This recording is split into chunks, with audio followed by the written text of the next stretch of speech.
Hey everyone, this is Brown at I Have Brown, and tonight we are going to be talking about the movie Dark Star on DVD, the Hyperdrive edition. So, Dark Star is a movie that came out in 1974, and it was the very first movie to be directed by John Carpenter. So, for those who don't know, John Carpenter is a gentleman who has quite a few hits under his belt. You got Assault on Precinct 13, the original, Halloween, The Fog, the original, Escape from New York, The Thing, Christine, Starman, Big Trouble in Little China, They Live. Odds are you've seen a couple of his movies, and one of the cool things about John Carpenter is, while he's definitely a big name in the horror crowd, I mean, what with the movies, Halloween and the Fog and The Thing, and of course, Christine. I mean, the guy, he's very versatile when it comes to the types of genres he does. I mean, he's done horror, he's done action, he's done science fiction, he's done comedy. But usually when it comes to comedy, it's, say, comedy within the realm of something like science fiction, as in the case of Dark Star. So, just the fact that, this was his first movie, was something that stood out for me, because at the time I first saw it, I was going to Quad C, and this was years ago. And so I saw it on, they had a VHS copy in the library, and I saw that it was directed by John Carpenter, and it said something about a talking bomb on the synopsis, and so I was asking my dad about it, and so, because he and I both liked a lot of John Carpenter movies, and he's like, "Oh yeah, I remember Dark Star," and he said it was a weird movie, but it was funny, and so I rented it, and I brought it home, and my dad and I watched it, and we both had fun, because, it was the first time in years that my dad had seen it, and it was my first time watching it, period. And so it was a fun time, because, I mean, there I am with my dad, having a laugh. And then, of course, also being a fan of John Carpenter, it was, really neat to finally see his very first work. And so, so basically, this Hyperdrive edition, it was kind of a labor of love, by, the people who were involved with making the movie, as well as fans of the movie. And so, they, tried to, a lot of the VHS copies that they found were, basically decrepit. And so they kind of went into overdrive to try and, spit polish a version of the movie that would be presentable and worthwhile on DVD. And so, what you get here is a movie that looks very amateur, because it was amateur, and it literally started off as a student film, but then, it got a little bit of, it got some, the people who were making the movie got some pointers, to where they were able to add a little bit more footage, to a point where, they released that particular, version as a feature-length film. And so, basically the version that you see here, that's first and foremost, is the quote-unquote special edition, which is, the full version of the movie. And on the second disc, you have, the original movie cut, which is the shorter version of the movie. But so you watch the movie, and you could tell it's definitely a low-budget movie, and you cannot mistake it for high art by any means. But at the same time, it's still worth watching at least once, I would say. And also, if you're a fan of John Carpenter's, I mean, you definitely owe it to yourself to check it out. And so, another thing that stood out, or I should say, that makes the movie stand out, is the involvement of one Dan O'Bannon. And so, Dan O'Bannon was a very talented writer who did several, screenplays, but unfortunately he passed away, several years ago. And he also directed the movie Return of the Living Dead, which is probably one of the best horror comedies I've ever seen from the '80s. And so, but his main claim to fame, though, was arguably working on the screenplay for a certain movie directed by Ridley Scott called Alien. And so, that particular movie is what gave him status as a legend when it comes to the world of screenwriting. But he also, with some writing partners, he was involved with the screenplays for movies such as Dead and Buried, Blue Thunder, Total Recall, Screamers, and so I mean, a very versatile individual when it came to say the types of movies that he worked on. But he and John Carpenter both not only came up with the original story for Dark Star, but they also worked together on the screenplay. And that was one of Dan O'Bannon's things, is that he usually would work with someone, and so, but he'd have a lot of involvement as far as the actual writing and what have you. But yeah, so he also, in this particular movie, played one of the main characters as well, and he was also one of the people who worked on the production design and the art department for the movie. And so, like, a lot of the stuff that you see, like, the ship's design, was because of him. And so I thought that was actually pretty cool to find out. But yeah, so unfortunately, though, he died a few years ago, and so we lost a legend for sure. But it was funny, it was fascinating watching him in front of the camera, as opposed to, say, way behind the camera, wherein, usually he would just, write screenplays, and, of course, he directed Return of the Living Dead, and he also directed the lesser-known movie called The Resurrected, which is a movie that was based on the H.P. Lovecraft story, The Strange Case of Charles Dexter Ward. And so if you're a Lovecraft fan, The Resurrected is definitely worth checking out. And I wouldn't say it's as good as Return of the Living Dead, but it's worth seeing as well, because amongst other things, it has a pretty good spooky performance from Chris Sarandon. So anyway, though, yeah, so Dan O'Bannon, he only directed 2 movies, and so he definitely had some involvement behind the camera, but it was fun to watch him in front of the camera here, because he definitely had a knack for comedy.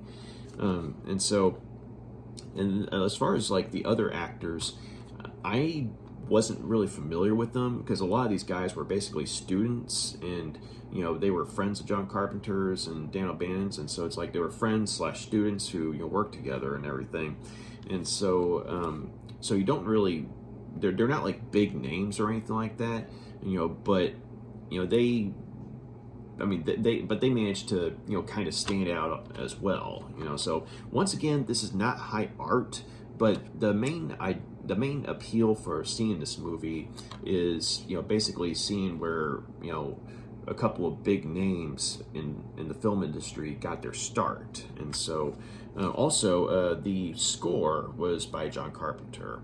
And John Carpenter, along with directing, he's very well known for doing his own musical scores. And so you hear the music from the movie Assault on Precinct 13, Halloween, Escape from New York, and what have you.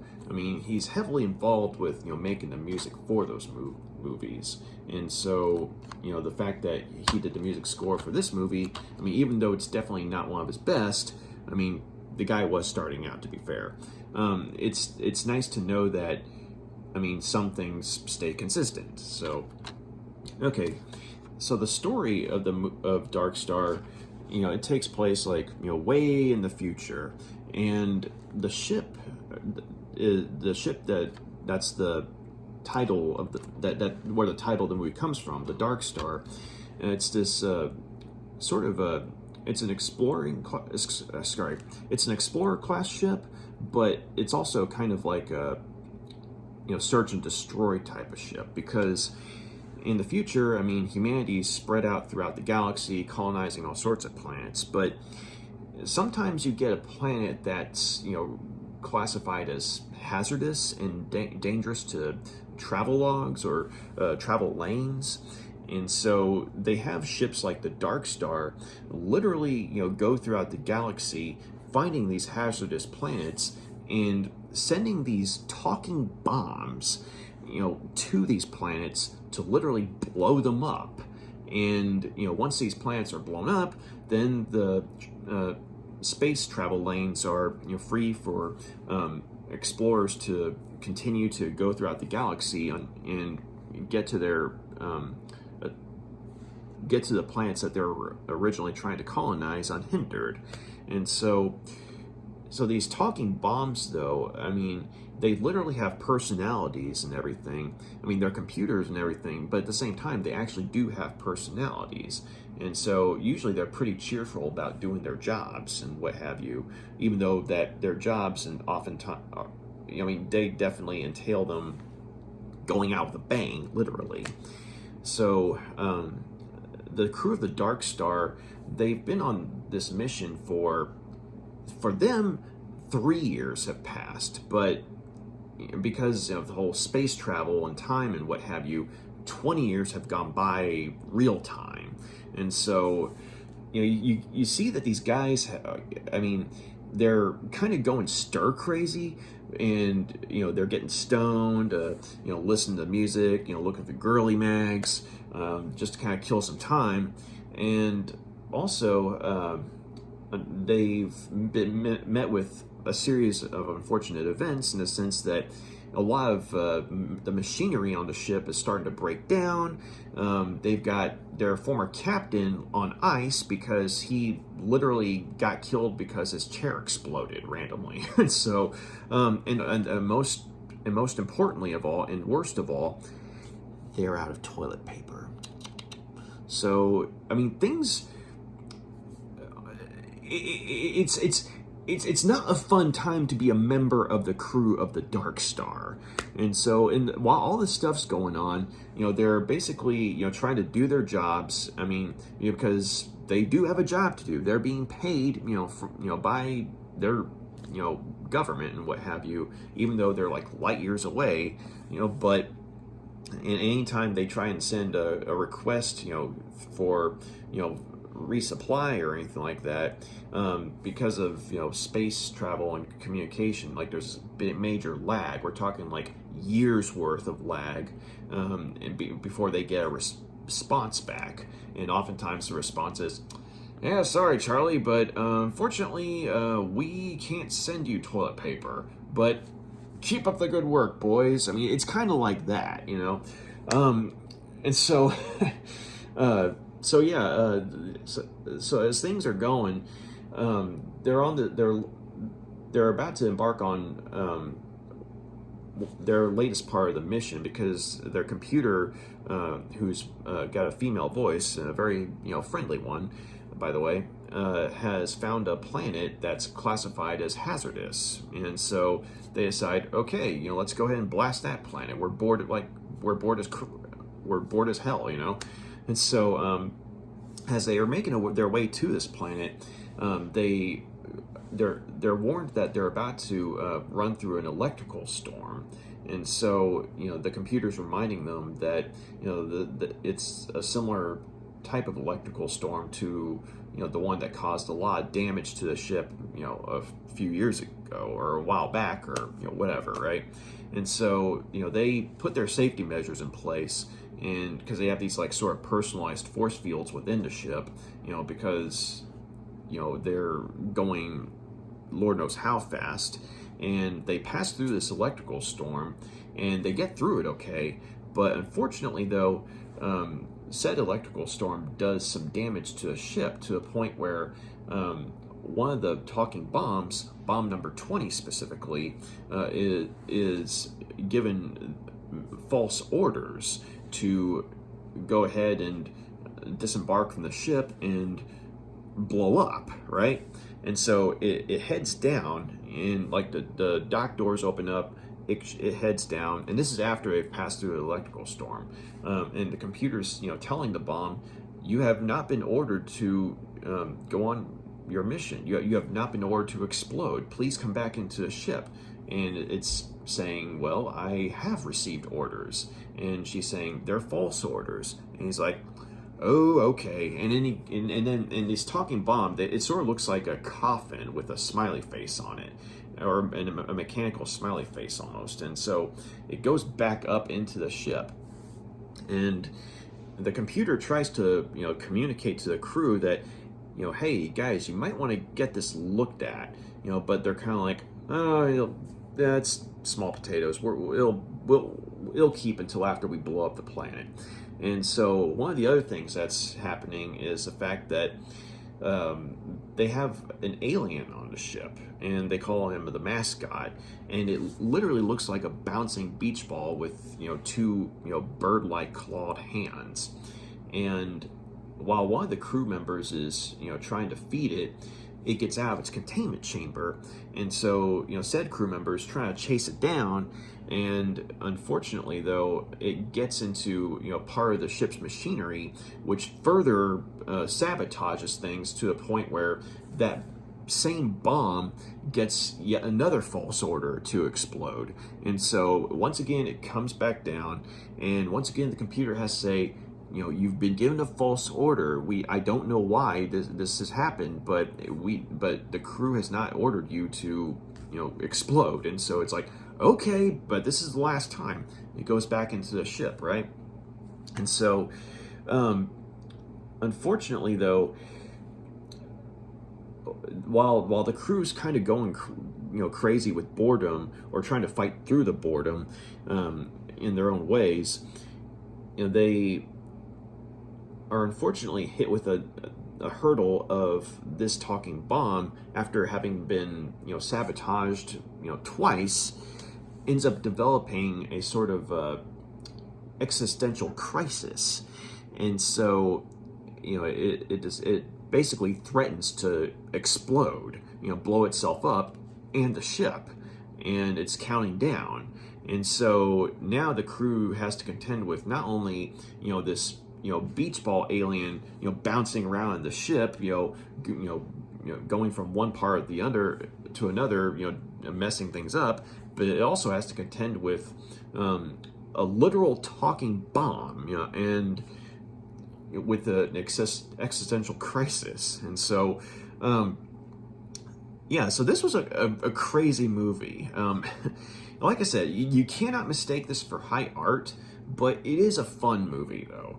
And I think a lot of one's enjoyment for this movie may depend on, say, their enjoyment for, say, like B movies or old school science fiction movies from like the 50s and 60s, because it's done with a kind of tongue-in-cheek, tone that references a lot of the types of, I guess you could say, tropes and plot devices from a lot of these movies from yesteryear, but at the same time, it's like a satire of it all.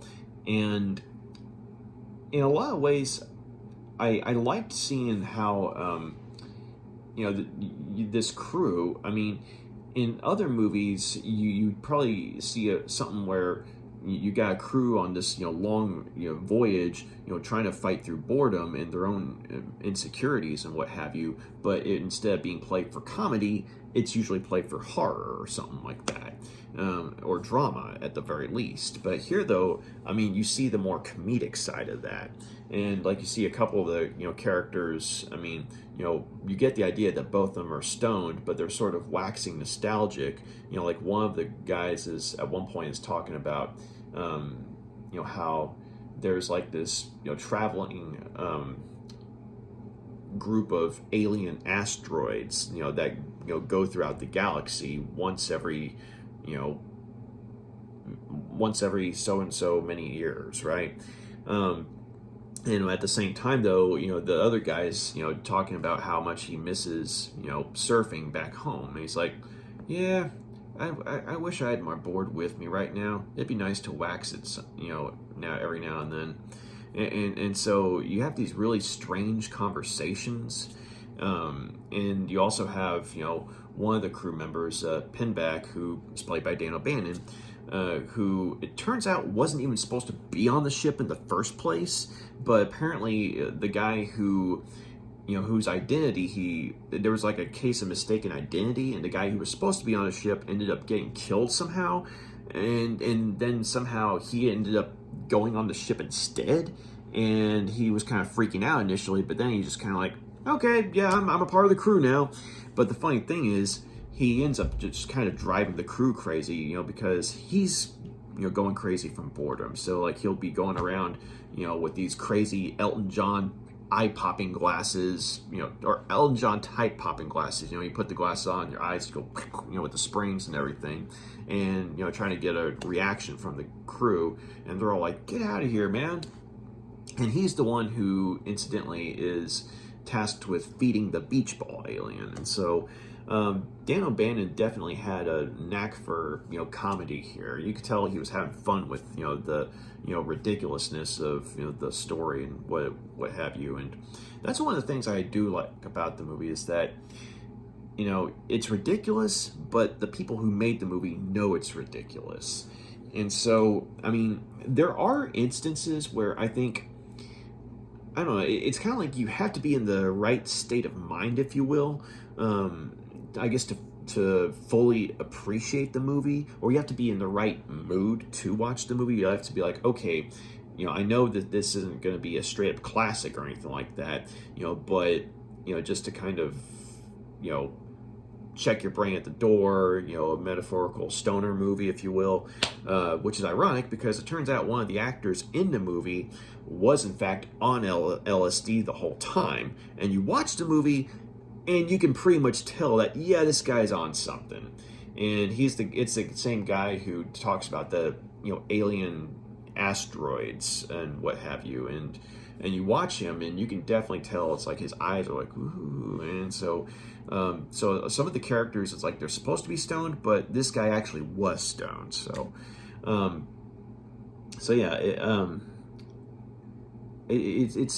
I think the main thing for me though was that, I mean, along with the appeal of, say, seeing where John Carpenter and Dan O'Bannon got their starts in film, I think the main thing that made this movie worthwhile for me, aside from some of the dumb zany comedy that was in the movie, was the fact that it's kind of like, in some ways it made me think of Dr. Strangelove, in the sense that things kept on going wrong, but instead of, say, like a straight up dark comedy like Dr. Strangelove was, I mean, this is kind of a zany outer space comedy. And I guess, depending on how you look at it, it could be seen as a dark comedy, in the sense that, there's a very real existential threat here. I mean, on one hand of, these guys, going crazy from boredom, and also the fact that they keep on running out of supplies and the ship's breaking down and what have you. So I guess you could see it as a dark comedy. But the main thing that, even if you don't like the movie in and of itself, the thing that makes it worthwhile is the whole idea of the talking bomb. And so, I mean, it could have been just a cute little throwaway gag, but when it gets to the point where bomb number 20 literally has an existential crisis, and basically chooses to blow up of his own accord, before they get to the planet, mind you, that it's supposed to blow up at, that's where it gets to, oh boy, we're in a whole new territory, people, because one of the crew members, let's see, Lieutenant Doolittle, as played by Brian Narelle, Brian Narelle, incidentally, in this particular movie, at the time that this movie was made, he looked like Jim Henson. In fact, the first time I saw this movie, I literally thought I was looking at Jim Henson, But Dad's like, no, that's not Jim Henson. So, and of course, you look at the credits, yeah, that's not Jim Henson. But Lieutenant Doolittle, though, he's, the leader of the ship and everything. And unfortunately, though, he was kind of promoted by way of the original commander, Commander Powell, the guy who was on ice, dying the way he did. And so, anyway, Lieutenant Doolittle, though, he's the guy who, has to talk to the bomb, and he has to try and engage the bomb in sort of like this philosophical debate, and, question its logic and get it to question its own internal logic. And so when you get that scene when Doolittle throws this tacky looking spacesuit on and goes outside of the ship and faces the bomb, and you have this deep philosophical discussion, but he's talking to a bomb, literally.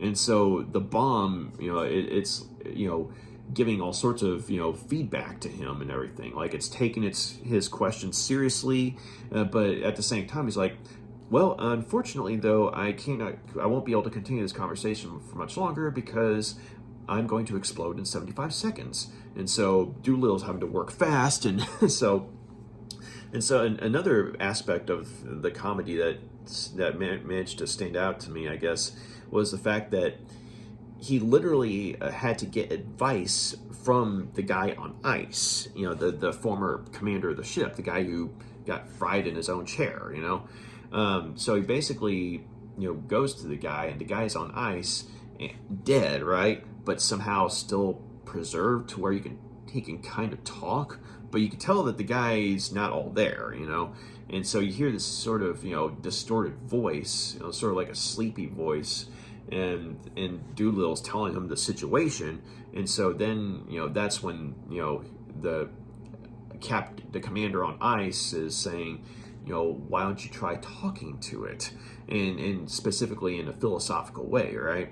And so I do like the odd bit of dark comedy with the sense of the Lieutenant Doolittle had to get advice from a dead guy in order to be able to talk to a bomb to keep it from blowing up. And so that part of the movie, to me, made it worth seeing. Because you have some odd little set pieces. Some of them are just you really have to be in the right frame of mind to get a kick out of it. Like when Doolittle and let's see, a guy named Tolby are having this sort of stoned out discussion of nostalgia, and Talby's the one who keeps referencing the alien asteroids, and Doolittle's the one who's talking about he wishes he could be back home, waxing a surfboard and what have you. But you have little strange little vignettes like that.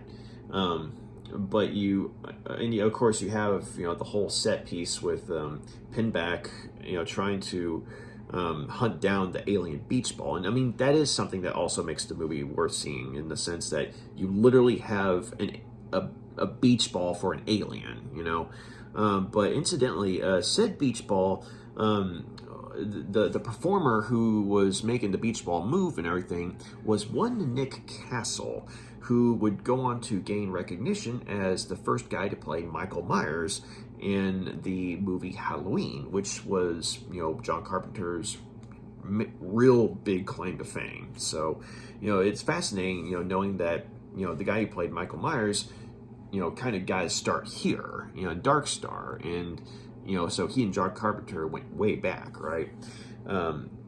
So I thought that was, a fascinating and funny bit of trivia, because literally it's just an alien beach ball with these, that's hopping around with these two bird-like clawed hands, and making these little sounds.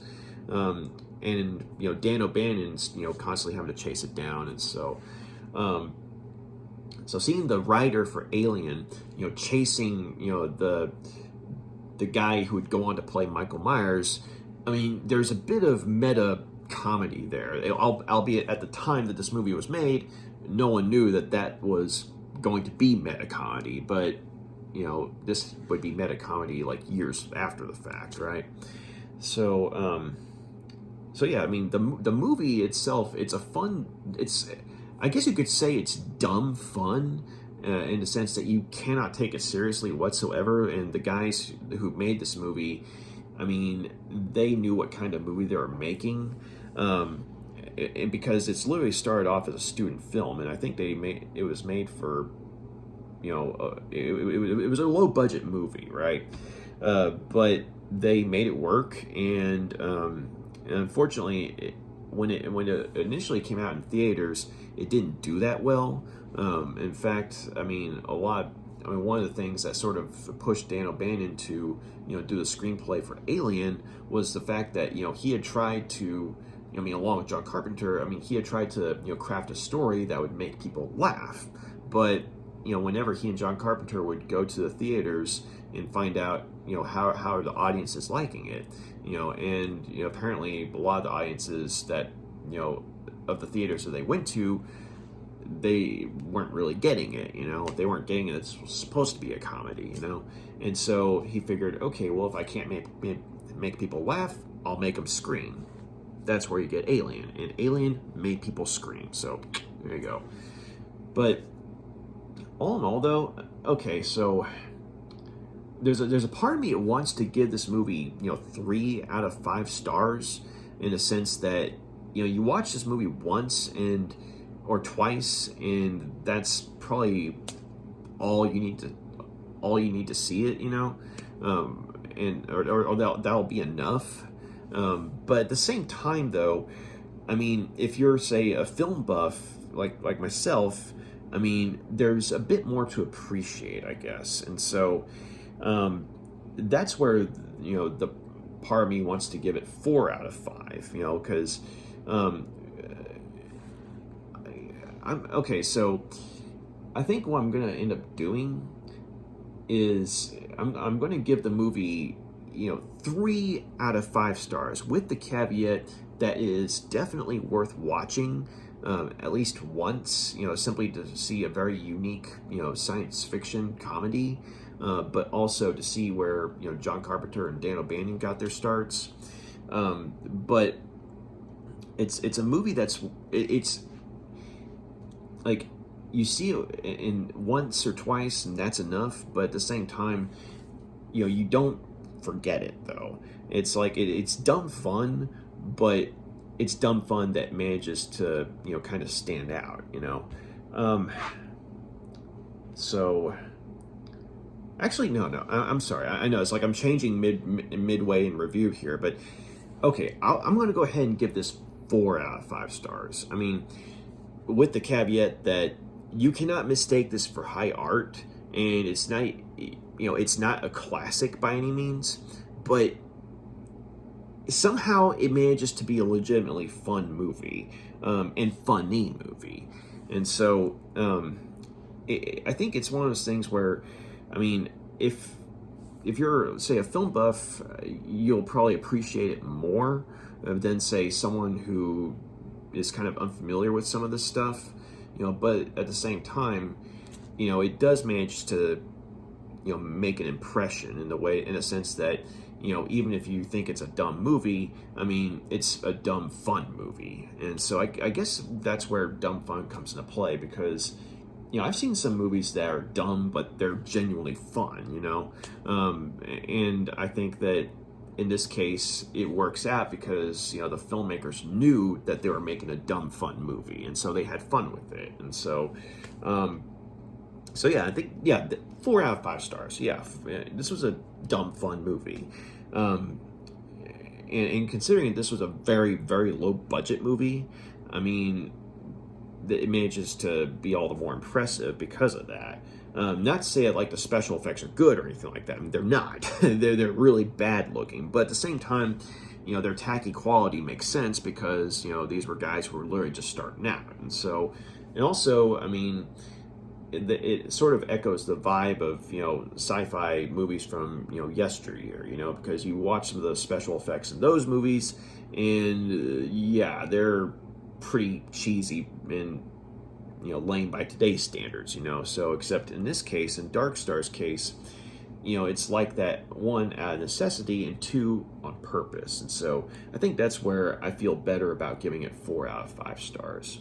So yeah, Dark Star, good dumb fun sci-fi comedy, and I mean, you gotta see it at least once just to see how do you disarm a talking bomb, but I'll just go real quick. I'll tell y'all what the special features are.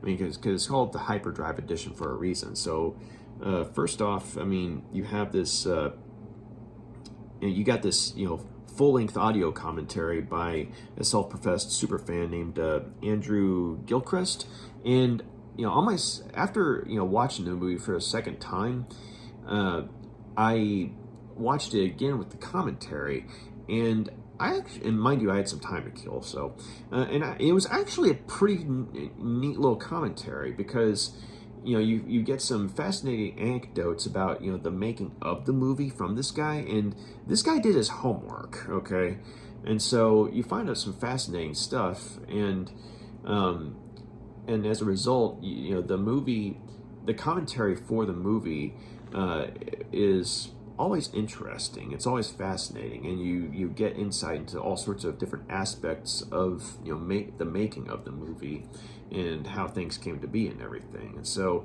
if you like commentaries, the commentary for Dark Stars is a pretty good one. And you also have let's see.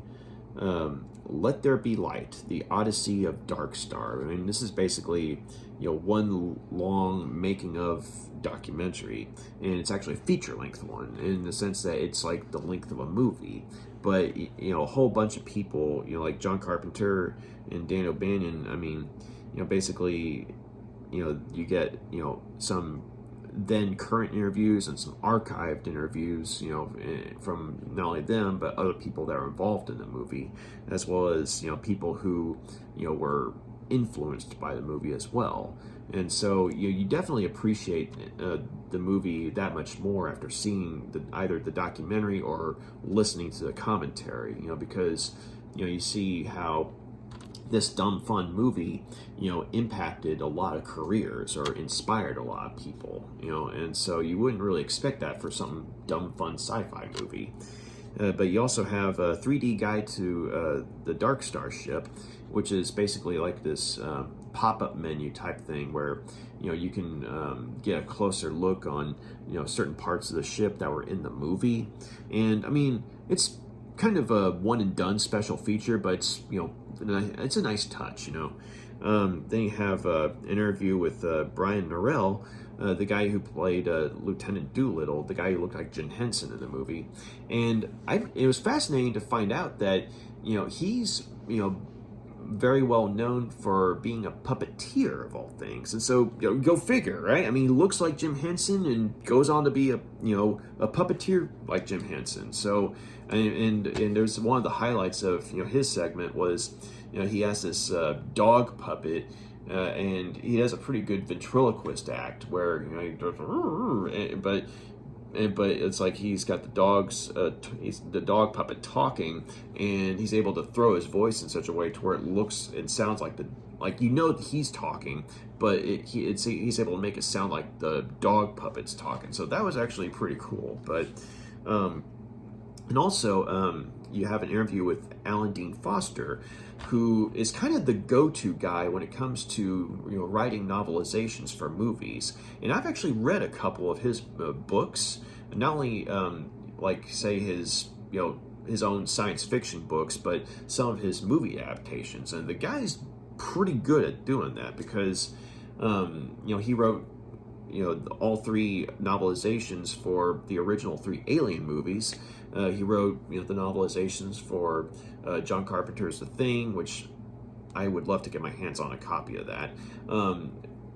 The Last Starfighter, and I believe he wrote the novelization for Starman as well. But he also wrote the novelization for Alien Nation, and that was a pretty good novelization right there. And one of the things that sometimes happens with his work when it comes to doing movie novelizations is that you'll get a much richer portrayal of the world that they were trying to show on screen. And so you watch the movie and then you read the book, and there's a lot more insight into, say, certain characters or into how the world works that was on screen and what have you. And sometimes you find yourself, or at least I found myself, wishing that we could have seen more of the stuff that Alan Dean Foster put on page brought to the screen. And so Alan Dean Foster wrote the novelization for Dark Star, and he sort of had an on-again, off-again love affair with science fiction, according to his own words. And eventually, though, he just got into it. I mean, he started writing science fiction and especially novelizations for movies.